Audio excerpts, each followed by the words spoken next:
ఓం శ్రీ కృష్ణ జగద్గురు పరబ్రహ్మణే నమః.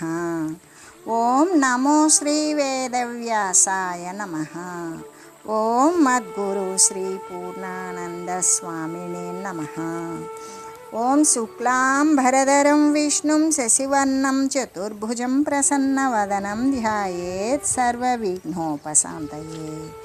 ఓం వ్యాసాయ విష్ణురూపాయ వ్యాసరూపాయ విష్ణవే నమో వై బ్రహ్మనిధయే వాసిష్ఠాయ నమో నమః. ఓం నారాయణం నమస్కృత్య నరం చైవ నరోత్తమం దేవీం సరస్వతీం వ్యాసం తతో జయముదీరయేత్. శ్రీ భగవద్గీత మోక్ష సన్యాస యోగము. అయితే మనకి సర్వభావేన అని చెప్పి ఉన్నారు కదా, అంటే ఆ హృదయములో ఉన్నటువంటి పరమాత్మను సర్వ విధములా కూడా సంపూర్ణమైనటువంటి మనసుతో శరణు పొందాలి అనే కదా మనకు అర్థమవుతూ ఉన్నది. శరీరముతో వాక్కుతో మనసుతో కూడా త్రికరణ శుద్ధిగా పరిపూర్ణంగా సేవించాలి అనే కదా మనకి భావము. అర్ధ మనసుతో సగం భావముతో దేవుణ్ణి ప్రార్థించడం సేవించడం సరిపోతుందా? లేదు. మోక్షాన్ని ప్రాప్తింపజేసుకోవాలి అంటే పూర్ణమైన మనస్సుతో భగవాను ధ్యానించాలి. దృశ్య సంబంధమైన విషయాల మీద మనసుని కొంతవరకు పోనివ్వడం అనేటువంటిది జరపకూడదు. భగవంతుని మీద సగం, దృశ్య సంబంధమైన విషయాల మీద సగం అనేటువంటిది చేయకూడదు కదా. మోక్షమునకు భగవంతుని యొక్క అనుగ్రహం అనేటువంటిది అత్యంత ఆవశ్యకమై ఉన్నది. దానిని సంపాదించకుండా మిగిలినటువంటి ఎన్ని ఉపాయాలను చేసినప్పటికీ కూడా మాయా అనేటువంటి బంధము తొలగుతుందా? తొలగదు. అది ఎలా లభిస్తుందో దానిని కదా మొట్టమొదట మనకి తెలియజేశారు. అంటే భగవంతుని యొక్క చరణాలను ఆశ్రయించడము చేత, భగవత్ చరణాగతి చేత సర్వ విధములయందు కూడా సర్వ విధాల ఆ పరమాత్మను భక్తితో ఆశ్రయించడం చేత కూడా లభిస్తూ ఉంటుంది అని చెబుతూ, భగవానుణ్ణి నిర్మలమైన భక్తితో సర్వ విధముల శరణ పొందడం చేత వారి యొక్క అనుగ్రహం అనేది కలుగుతుంది కదా. ఆ అనుగ్రహం వలన జీవునికి సర్వోత్తమ శాంతి, శాశ్వతము మోక్ష పదము లభిస్తూ ఉన్నవి. ఓహో, ఎంతటి గొప్ప ఫలము! కాబట్టి జీవుని యొక్క ప్రథమ కర్తవ్యం ఏమిటి అంటే ఈశ్వరునికి శరణాగతిని పొందడమే అవుతూ ఉన్నది కదా. అయితే ఆ మోక్ష పదవి అనేటువంటిది ఎలా ఉంటుంది అంటే పరమశాంతమై ఉంటుంది. దుఃఖము ఏమాత్రము లేనిది, దుఃఖనాశమై, దుఃఖము నశించిపోయినది, దుఃఖరహితమై ఉంటుంది. పూర్ణమైనటువంటి శాంతి ఎక్కడన్నా ఉన్నదా అంటే దృశ్యంలో అయితే లేదు. ఏ లోకమందు కూడా పూర్ణమైనటువంటి కల్పించబడిన పంచభూతాల చేత ఉత్పన్నమైనటువంటి ఏ యొక్క ప్రదేశంలో కూడా ఈ పూర్ణమైన శాంతి అనేది ఏ లోకాల యందు లేదు. పోనీ చక్రవర్తి పదవుల యందు ఉంటుందా? ఇంద్ర పదవి యందు ఉంటుందా? రాక్షసుల చేత యుద్ధముతో ఎప్పుడూ కూడా మరి ఆ శాంతితోనే గడిపారు. చక్రవర్తి పదవుల యందు ఎప్పుడైతే తన సార్వభౌమత్వం క్షీణిస్తుందో, ఏ పరరాజులు కూడా వచ్చి తనను ఓడిస్తారో అనేటువంటి భయంతోనే ఉంటుంది, కానీ అక్కడ కూడా శాంతి అనేది ఉండదు. అంటే అసలు శాంతి అనేటువంటిది ఎక్కడ ఉన్నది? దృశ్య సంబంధమైన విషయాలలో లేదు. దృక్స్వరూపమైన అధిష్టాన రూపమైనటువంటి పరమాత్మ యందే కదా శాశ్వతమైనటువంటి పరమశాంతము, దుఃఖము లేని స్థితి ఉన్నది. కాబట్టి ప్రపంచంలో శాంతిని కోరేటువంటి ప్రతి మానవుడు కూడా దానికి అంటే అటువంటి శాంతికి నిలయమైనటువంటి శాంతి నిలయం భగవంతుని యొక్క స్థానమే కదా. కాబట్టి భగవంతుణ్ణే శరణు పొందాలి. అప్పుడు ఇక అతనికి ఆ శాశ్వతమైనటువంటి శాంతి తప్పకుండా లభిస్తుంది అని గీతాచార్యులైన శ్రీకృష్ణమూర్తి తెలియజేశారు కదా. తెలియజేశారా? ఘంటాపదంగా నొక్కి మరీ చెప్పారు. అయితే అటువంటి సర్వోత్తమమైనటువంటి శాంతిని పొందడానికి తగినటువంటి మూల్యాన్ని ప్రతి ఒక్కరూ కూడా చెల్లించాలి కదా. ఎవరైతే పరమశాంతిని, శాశ్వత శాంతిని పొందాలి అనుకుంటున్నారో, మనకి ఎంత విలువైన మరి మనం కోరినటువంటి వస్తువును పొందడానికి దానికి తగిన విలువను మనం చెల్లించే మనం కోరిన వస్తువుని ఇంటికి తెచ్చుకుంటున్నాం. జగత్ సంబంధమైన విషయంలో శాశ్వతమైనటువంటి పరమశాంతిని కోరేటువంటి వారు దానికి తగినటువంటి మూల్యాన్ని చెల్లించాలి కదా. అంటే దృశ్య సంబంధమైన విషయాల పట్ల ఆసక్తి లేకుండా, ఆ యొక్క విషయాల మీద ఏ కోరిక లేకుండా సంగత్వాన్ని వదిలివేసి పరిపూర్ణ భావముతో పరమాత్మ స్థానాన్ని ఆశ్రయించి ఉండడమే కదా ఆ యొక్క మనము చెల్లించేటువంటి మూల్యము.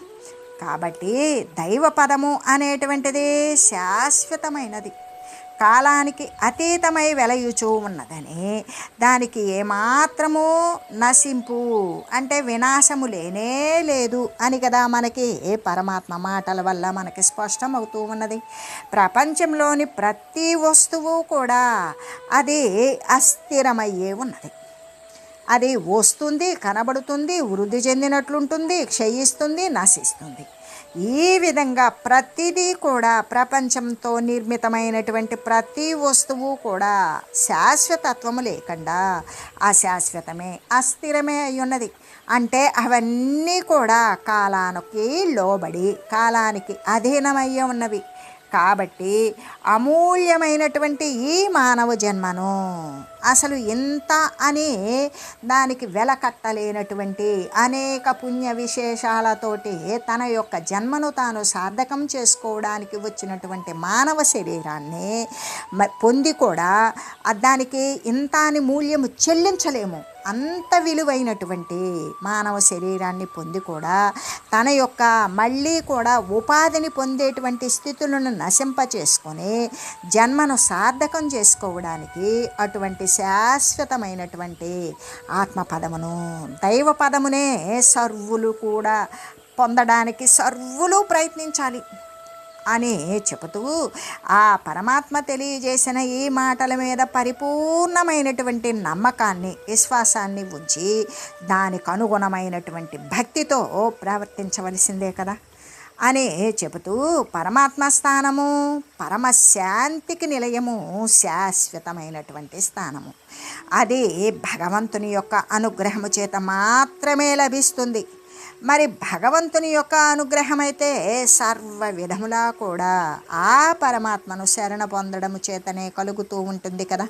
కాబట్టి శాంతిని పొందడానికి మార్గం ఏమిటి? శాశ్వతమైనటువంటి కైవల్య పదవి దేని చేత సంప్రాప్తిస్తుంది అంటే భక్తి మొదలైనటువంటి ధ్యానము, భక్తి ఈశ్వరార్పణమైనటువంటి కర్మ ఫలితము, ఇటువంటి సర్వేశ్వరుని యొక్క భక్తి మొదలైనటువంటి వాటి చేత ఆ పరమాత్మ యొక్క అనుగ్రహాన్ని సంపాదించడమే శాంతికి, కైవల్య పదవిని పొందడానికి కూడా ఏకైక మార్గము అని చెబుతూ ఇంతవరకు చెప్పినటువంటి బోధన చక్కగా విచారణం చేసి ఇంకా తనకు ఏ విధంగా ఉచితము అని తోస్తుందో ఆ ప్రకారంగానే ఆచరించు అనే భగవానుడు అర్జునునికి మంచిని హితాన్ని చెప్పుచూ ఉన్నారు. ఏమని అంటే, ఇప్పటి వరకు నేను అనేక విధాలుగా అనేక విషయాలను తెలియజేశాను. ఆ చెప్పినటువంటి బోధన చక్కగా నీ అంతటికి నీవు నీ ప్రయత్నపూర్వకంగా స్వకీయమైనటువంటి ప్రయత్నము చేత విచారణ చేయు. తర్వాత ఆ విచారణ ద్వారా నీకు ఎలా ఉచితమని తోస్తుందో, ఇక్కడ అర్జునున్నే ఎందుకు చెప్పారు అంటే ఆయన యుద్ధానికి సిద్ధమై కాదని విషాదంతో ధనుర్బాణాలు క్రిందికి వదిలినటువంటి వాడు కాబట్టి నీవు యుద్ధము చేయు అని ప్రోత్సాహము చేస్తూ దాని సంబంధమైనటువంటి ఆత్మతత్వ విచారణ చేసినటువంటి భగవానుడు అర్జునుడికి ఏమని తెలియజేస్తూ ఉన్నారు అంటే, నాయన నీకు చెప్పవలసినటువంటి జ్ఞానబోధన మొత్తం కూడా తెలియజేశాను. ఆ తెలియజేసిన దాన్ని మళ్ళీ నీ ఒకసారి మనకు పాఠ్యాంశాలు చెప్పిన తర్వాత పాఠ్యాంశాలన్నీ అయిపోయినాక పరీక్ష ముందు మనకి రివిజన్ చేసుకోండి, రిమైండ్ చేసుకోండి ఒక్కసారి చదివిందంతా అని చెప్పినట్లుగానే నువ్వు ఒక్కసారి దాని గురించి చెప్పబడినటువంటి నీవు శ్రవణము చేసినటువంటి ఆ యొక్క విషయాన్ని మళ్ళీ విచారణ చేయు. విచారణ చేసి నీకెలా ఉచితము అని తోస్తుందో ఆ ప్రకారంగా ఆచరించు. యుద్ధము చేయాలి అనిపిస్తుందా? నీవే కర్తృత్వము వహించి యుద్ధం చేస్తున్నావా? కర్తవ్యంగా భావించి యుద్ధం చేస్తావా? మరి కర్తృత్వంతో నేను యుద్ధము చేయను అని ఆపుకుంటావా? నీ ప్రకారంగా నీ విచారించి దానికి తగినటువంటి ప్రయత్నము, దానికి తగినటువంటి కార్యాన్ని నీవు అనుసరించు అని చెబుతూ భగవానుడు అర్జునునికి హితాన్ని బోధిస్తూ ఉన్నాడు. ఇతి తే జ్ఞానమాఖ్యాతం గుహ్యాద్గుహ్యతరం మయా విమృశ్యైత దశేషేణ యదేచ్ఛసి తథా కురు. ఈ విధంగా రహస్యాలు అన్నింటికంటే కూడా పరమ రహస్యమైనటువంటి జ్ఞానము ఈ గీతాశాస్త్రమే కదా. ఎందుకు? భగవంతుని యొక్క వాగీంద్రియం ద్వారా వెలువడి జాలువారినటువంటి ఆ యొక్క సుధారసము, అదే గీతాశాస్త్రము. సుధను సేవించినటువంటి వాడు ఎటువంటి అవస్థలు, బాల్య కౌమార వృద్ధాప్య వార్ధక్య శారీరక సంబంధమైన రుగ్మతలు లేనటువంటి వాడే పటుత్వంతో కూడుకొని అమృతాన్ని సేవించిన వాడు ఎలా ఆనందాన్ని పొందుతూ ఉంటాడో, అలాగే రహస్యాలు అన్నింటికంటే కూడా గుహ్యాద్గుహ్యతరంహయ, అన్నింటిలో రహస్యాలలో కూడా రహస్యమైనటువంటి పరమ రహస్యమైనటువంటి జ్ఞానము, ఆత్మతత్వ జ్ఞానము, అదే కదా ఈ భగవద్గీత సారాంశము. కాబట్టి ఈ గీతాశాస్త్రాన్ని మొత్తం కూడా అర్జున నేను నీకు తెలియజేశాను. దీనినంతనూ కూడా తెలియజేసిన దాన్ని మొత్తాన్ని కూడా నీవు మళ్ళీ ఒక్కసారిగా అవుట్లైన్గా దీనినంతా బాగా విచారణ చేసి ఆ తర్వాత నీకు అది ఏ విధంగా ఇష్టమై ఉంటుందో, ఏ విధమైన నిర్ణయం తీసుకుంటావో నీ ఇష్టం. ఆ నిర్ణయం, నీవు తీసుకున్న నిర్ణయం ప్రకారం నీ విచారణ నిమిత్తం నువ్వేది నిశ్చయించుకుంటావో ఆ నిశ్చయం ప్రకారం నువ్వు ఆచరించు. అంటే గుహ్యాద్గుహ్యతరం ఏ విధంగా అంటే మరి కేవలం అర్జునునికై తెలియజేశారా? అర్జునుడిని మిషగా పెట్టుకొని మనందరికీ కూడా పరమాత్మ ప్రత్యక్షంగా నేరులో తెలియజేసినట్లే కదా. ఎలాగూ అంటే జీవితము అనేటువంటిదే క్షణభంగురం. నీటి మీద వచ్చినటువంటి బుడగ ఏ క్షణంలో అయినా పుట్టుక్కుని పేలిపోయి చెదమబడినట్లుగా మళ్ళీ నీటిలో కలిసిపోతుందో, అలాగే త్వరితంగా ఆధ్యాత్మిక సాధనలను మనం ప్రారంభించుకోవాలి కదా.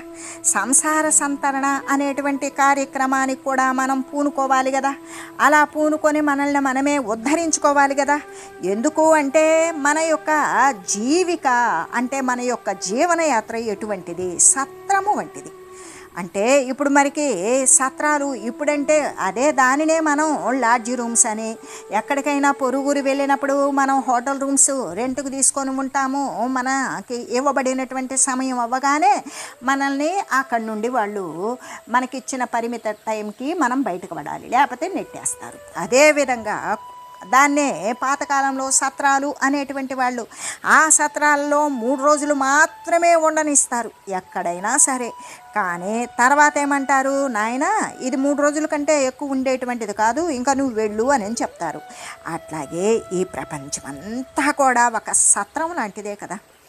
ఒకరోజు బాల్యం, రెండవ రోజు యవ్వనం, మూడవ రోజు వార్ధక్యం, 4వ రోజు నువ్వు దయచేయి నాయన నువ్వు వెళ్ళు అన్నట్లుగానే ఈ సత్రం అనబడేటువంటి 3 కాలాలు కూడా శరీరం వచ్చిన తర్వాత బాల్యం ఒక రోజుదైతే, యవ్వనం ఒక రోజుదైతే, ముసలితనం ఒక రోజుదైతే, 4వ రోజు యమధర్మరాజు వచ్చి ఆ సత్రం నుండి బయటకు సాగనంపుతారు. యమధర్మరాజు యమబొట్లు వచ్చి తీసుకొని వెళ్ళిపోతారు.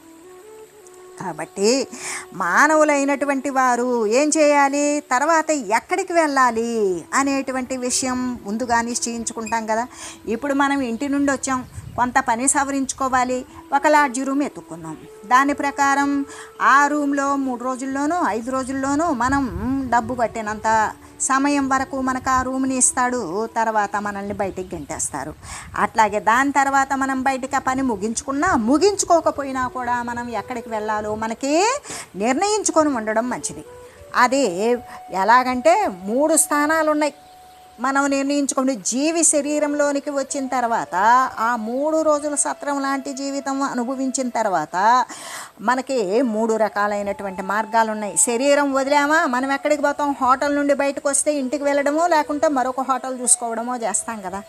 అలాగే ఇక్కడ మనకి శరీరం వదిలిన తర్వాత 3 రకాలైనటువంటి మార్గాలు ఉన్నాయి, 3 రకాల స్థానాలు. అవేంటి? ఒకటి నరకం, రెండవది స్వర్గం, మూడవది మోక్షం. పాపం చేసుకుంటే ఎక్కడికి పోతాం? నరకానికి పోతాం. పుణ్యం చేసుకుంటే స్వర్గానికి వెళ్తాం. అదే జ్ఞానాన్ని సంపాదిస్తే మోక్షాన్ని పొందుతాం కదా. ఇంకా ఎవరి వారి ఇష్టం అన్నమాట. ఈ విధంగా పాపపుణ్యాలకు లోబడినటువంటి ప్రతి ఒక్కరూ కూడా మళ్ళీ యొక్క కరచరణాది అవయవాలతో కూడినటువంటి కళేభరాన్ని తీసుకొని మళ్ళీ ఈ కాలానికి లోబడి ఉన్నటువంటి జీవికను కొనసాగిస్తూ జీవుడు అజ్ఞానగతుడే అనేక ఉపాధులను పొందుతూ ఉంటాడు. మోక్షం పొందేటంత వరకు అనేక ఉపాధులను పొందుతూ వదులుతూ ఇక ఈ సంసార పరిభ్రమణ చక్రంలోనే తిరుగుతూ ఉంటాడు. ఎందుకు అంటే వచ్చినటువంటి జీవితం పరిమితమైన రూపంతో, నామంతో, క్రియలతో ఉంటుంది, క్షణభంగురమై ఉంటుంది. ఎప్పుడు ఏ ప్రమాదం ద్వారానో ఈ శరీరం పోతుంది, మరొక శరీరం వస్తుంది. కాబట్టి ఏం చేయాలి? మళ్ళీ ఈ శరీరం అంటే శరీరం వస్తుంది కాబట్టి ఈ శరీరం పతనం కాకముందే ఆధ్యాత్మిక సాధనలు అనేటువంటిది ప్రారంభించాలి.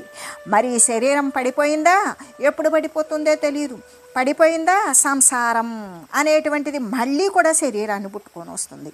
కాబట్టి తెలివి కలిగినటువంటి వాడు ఏం చేస్తాడు అంటే నరకానికి వెళ్ళడు, ఇంకా స్వర్గానికి వెళ్ళడు, మూడవదైనటువంటి మోక్షానికే ప్రయత్నిస్తాడు కదా. పాపాన్ని పారద్రోలుతాడు, పుణ్యాన్ని చేపడతాడు, పుణ్యం ద్వారా జ్ఞానాన్ని సంపాదించుకుంటాడు. మోక్షం పొందడమే విఘ్నుడు చేయవలసినటువంటి పని. ఇదంతా కూడా 3 రోజుల సత్రం కాపురంలాగానే పూర్తి చేయాలి. కానీ మరి ఈ క్షణభంగురమైనటువంటి జీవితాన్ని నమ్మి ఉండకూడదు. ఎల్లప్పుడూ కూడా అన్ని రహస్యాల కంటే పరమ రహస్యమైన గీతా జ్ఞానము, ఈ యొక్క భగవద్గీత శాస్త్ర రూపంలో ఉన్నటువంటి జీవునికి సారవంతమైన సత్తును గురించి బోధించినటువంటి జ్ఞానం ఏదైతే ఉన్నదో అది బోధించారు పరమాత్మ అర్జునుడితో కలుపుకొని మనందరికీ కూడా. అందుకే శ్రీకృష్ణ పరమాత్మ గీతాశాస్త్రం అంతా ఉపదేశం చేశారు కదా. చిట్ట చివరికి ఏమంటున్నారు? దానిని అతి రహస్యమైనటువంటి విద్యగా, విద్య అంటే జ్ఞానము, ప్రకాశము, అటువంటి ప్రకాశంలోకి నిన్ను తోడుకొని పోతుంది ఆ జ్ఞానము అనేటువంటిది. జ్ఞానము అన్నప్పుడు అజ్ఞానము నశింపజేసుకున్నటువంటి స్థితి. విద్య అంటే అవిద్య, భ్రాంతి జనితమైనటువంటి ఈ యొక్క దృశ్య సంబంధమైన గోల నశించిపోతుంది. ప్రకాశము అంటే చీకటి నశించిపోతుంది అని చెబుతూ అంత రహస్యమైనటువంటి విద్యగా వర్ణిస్తూ ఉన్నారు. ఉపనిషత్సారమైనటువంటి ఈ మహాజ్ఞానాన్ని ఉపనిషత్తు అంటే దగ్గరగా, నిషత్తు కూర్చోవడం. దేనికి దగ్గరగా? పరమాత్మ ఆధ్యాత్మిక జ్ఞానము కోసం, జ్ఞాన సంబంధితమైనటువంటి శాశ్వత పదవికి దగ్గరగా ఉండేటువంటి ఈ మహాజ్ఞానాన్ని సద్గురువులు అన్నప్పుడు గురువు అంటే బరువు, భారము అనేటువంటి అర్థాన్నే సూచిస్తూ ఉంటుంది కదా. అలాగే సత్తు అంటే సత్తును గురించి, సార వస్తువును గురించి, శాశ్వత తత్వం గురించి తెలిసినటువంటి మహనీయులే సద్గురువులు. దాని యందు చేరిస్తూ స్థిరపడినటువంటి వారే సద్గురువులు. అటువంటి సద్గురువులు అతి రహస్యంగా ఉంచుకొని అధికారులైనటువంటి, దానిని పొందేటువంటి అర్హత కలిగిన, పాత్రత కలిగినటువంటి అధికారులైనటువంటి సత్తును కోరేటువంటి శిష్యులే సచ్చిష్యులు. వారికి మాత్రమే ఉపదేశిస్తూ ఉంటారు సద్గురువులైనటువంటి వారు. ఇక్కడ గురువులు శిష్యులు అని చెప్పాల. సత్తు యందు స్థిరపడినటువంటి గురువులు, సత్తునే కోరేటువంటి శిష్యులు, అనుయాయులు. అంటే అటువంటి వారికి, సత్తును కోరేటువంటి వారికి సత్తు యందు స్థిరపడినటువంటి, శాశ్వతమునందు స్థిరపడిన మహనీయులు శాశ్వత తత్వాన్ని కోరేటువంటి వారికి శాశ్వతాన్ని, సత్యాన్ని బోధిస్తూ ఉంటారు.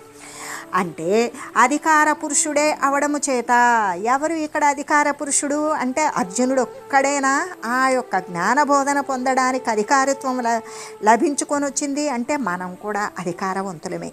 ఎందుకు? ఇంత జ్ఞానశాస్త్రమైనటువంటి జ్ఞానవంతమైన ఈ గీతాసార శాస్త్రాన్ని మనం ఇప్పటి వరకు కూడా వదలకుండా దీనిని చక్కగా వింటూ ఉన్నాము, మరి శ్రవణం చేస్తూ ఉన్నాము అంటే అధికారిత్వం అనేటువంటిది మనకి కూడా ఉన్నట్లే కదా. కాబట్టే అర్జునునికి అధికార పురుషుడు అవడము చేత అర్జునునికే అందా శ్రీకృష్ణుడు బోధించినటువంటి బోధ.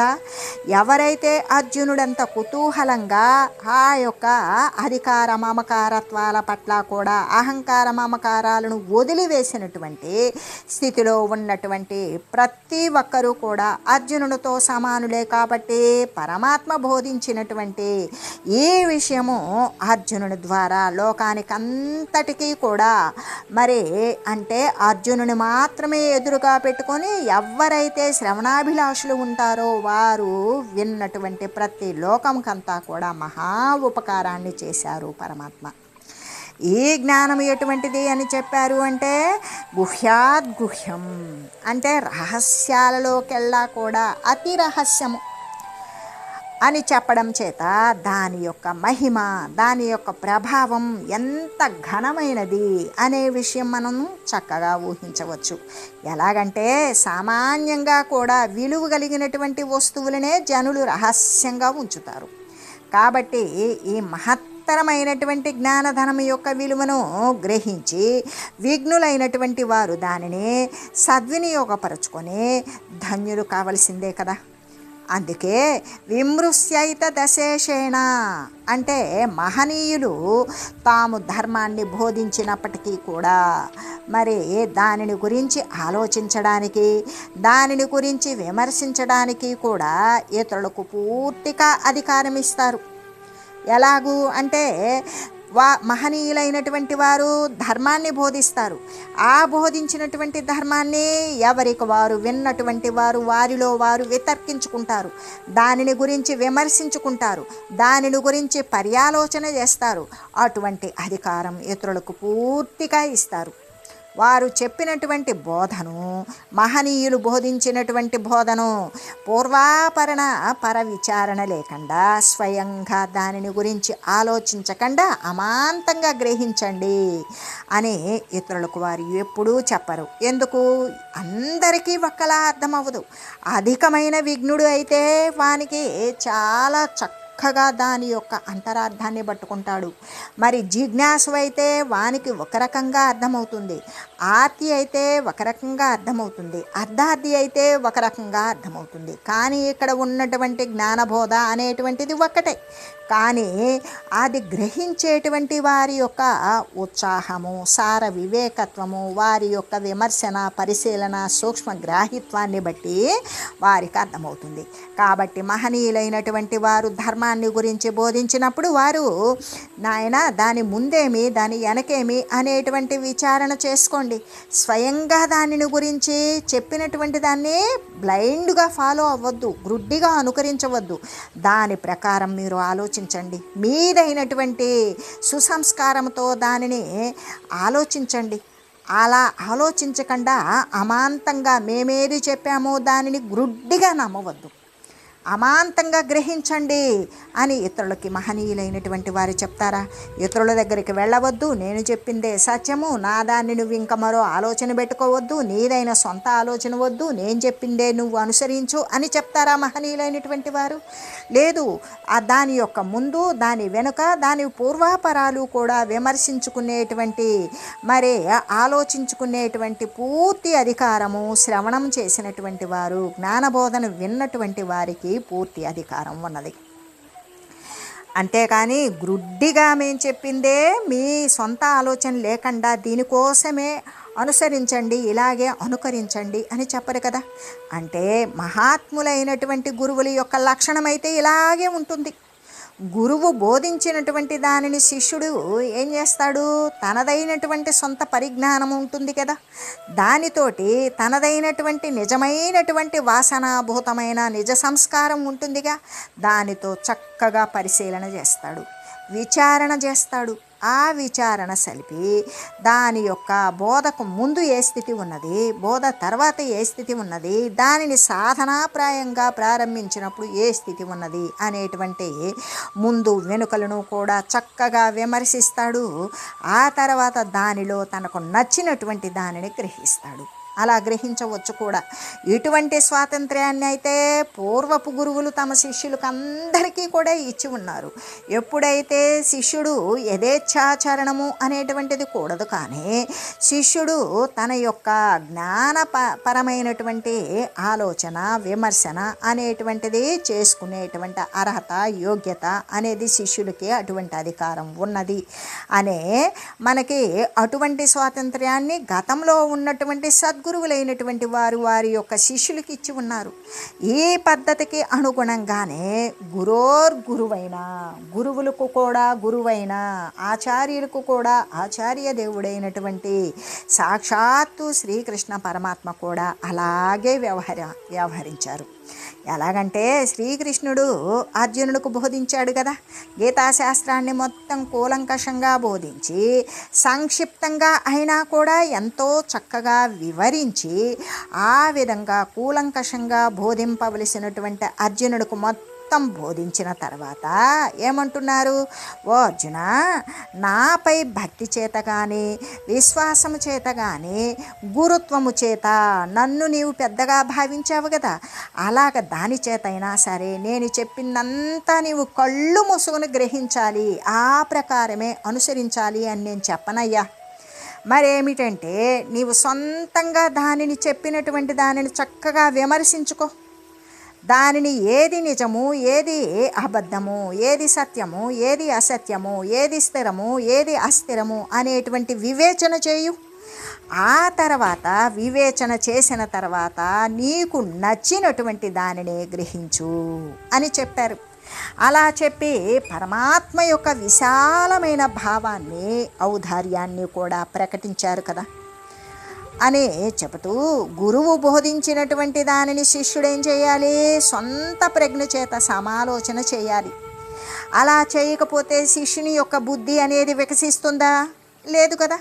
ఇదంతా ఆలోచన చేసే భగవానుడు ఈ విషయాలను నీదైనటువంటి ఆలోచన అనేటువంటిది చేయు, నీ యొక్క ఆలోచన చేసి దీనిని విచారణ చేసి ఆ తర్వాత నీకు ఎలా ఇష్టమో అలా ఆచరించు అని కదా తెలియజేశారు అని చెబుతూ, ఓం మంగళం పావన గీతామాత జయ మంగళం భక్త జనావని బంధ విమోచనీ భవభయహారిణి భవ్యదాయిని మంగళం. ఓం మంగళం శ్రీ కురుక్షేత్ర రణక్షోణి విహారిణే పార్థసారథి రూపాయ గీతాచార్యాయ మంగళం. ఓం మంగళం మహత్.